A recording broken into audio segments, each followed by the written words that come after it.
Então, pessoal, tendo como base em tudo que eu aprendi nessa matéria, chamada de psicologia pastoral, eu gostaria de trazer para vocês aqui a resposta de 5 perguntas no qual a faculdade propôs para a gente estar encerrando esse módulo, não é? Então, a primeira pergunta que surge é a seguinte: como surgiu a psicologia? Então, a psicologia, a própria palavra psicologia, vem do grego, que é a união de dois termos, psique, que significa alma, e logos, que significa estudo. A psicologia surge como um intento de se compreender a alma humana, e por isso está originalmente atrelada à filosofia e à teologia, certo? Então, desde o princípio da história, o homem tem se preocupado em conhecer e compreender a si mesmo. Então, Sócrates, com tudo isso, um filósofo grego, disse uma frase há 400 anos antes de Cristo: conhece-te a ti mesmo. Portanto, existem escritos anteriores a Sócrates que já revelam essa preocupação, tá certo? A segunda abordagem que eu quero deixar para vocês é a seguinte: quais são as principais abordagens psicológicas? E aqui eu já começo dizendo para vocês que são 4, tá certo? E são 4 essas funções psicológicas listadas por Jung. Sensação é a primeira, intuição, pensamento e sentimento. Sendo as 2 primeiras ligadas à forma que percebemos a realidade e as 2 últimas à forma que julgamos os fatos. Essa combinação entre extroversão e introversão com as funções psicológicas definem os tipos psicológicos específicos, tá certo? O terceiro ponto que eu quero trazer para vocês é o seguinte: eu quero compartilhar a minha compreensão sobre um dos conceitos da unidade 3, que eu considerei mais interessante. Dentre elas tem a percepção, memória e motivação.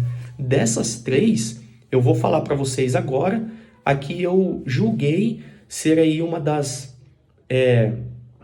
mais interessantes, que para mim é a percepção humana. E ela diz o seguinte, ó: a percepção humana, o que acontece, melhor dizendo, né, quando nós olhamos um objeto.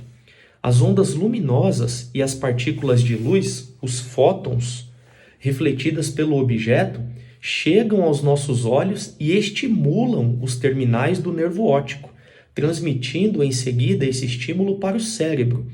A esse complexo processo nós denominamos de sensação, pois é apenas um estímulo que impressiona a um de nossos órgãos sensoriais, neste caso, os olhos, tá certo?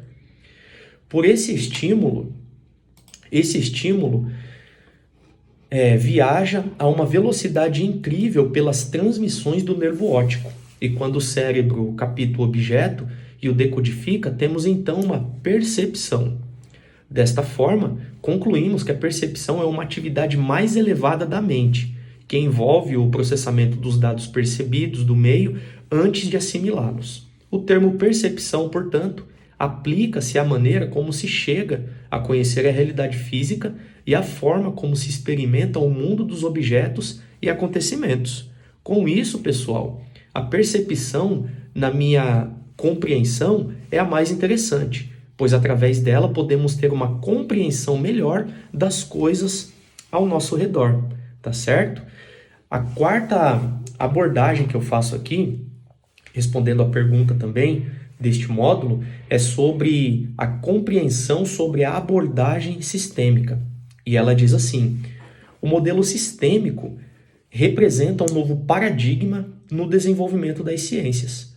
É uma nova maneira de perceber o mundo e as suas relações, uma nova forma de pensar que significa uma ruptura com as formas anteriores de fazer ciência. Nas palavras de Bertalan Fay, implica numa fundamental reorientação do pensamento científico, tá certo? A quinta abordagem, deixada aí pelo módulo, é a seguinte: onde a psicologia e a teologia se encontram. Isso é muito legal, pessoal, porque ela diz assim, ó: a psicologia e a teologia são 2 campos de estudos diferentes, mas há áreas de interseção onde elas se encontram.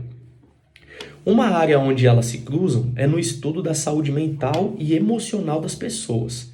A psicologia se concentra no estudo do comportamento e processos mentais, enquanto a teologia se preocupa com questões espirituais e religiosas. No entanto, quando se trata de lidar com problemas emocionais ou psicológicos, muitas vezes as abordagens psicológicas e as perspectivas religiosas podem se complementar. Por exemplo, algumas pessoas buscam por aconselhamento psicológico baseado em princípios religiosos para lidar com problemas como ansiedade, depressão ou conflitos de identidade. Além disso, a psicologia também estuda a religião como um aspecto da experiência humana. Existem ramos da psicologia que investigam como a religião afeta o comportamento humano, as crenças e a saúde mental das pessoas. Mas, em resumo, pessoal, embora a psicologia e a teologia sejam campos distintos, elas podem se encontrar e se relacionar em áreas como a saúde mental, a abordagem de questões de vida e a investigação sobre o impacto da religião no comportamento humano. Com isso, eu finalizo aqui este pequeno vídeo, trazendo para vocês essas 5 perguntas e respostas sobre o módulo de teologia, psicologia pastoral, tá certo? Até a próxima!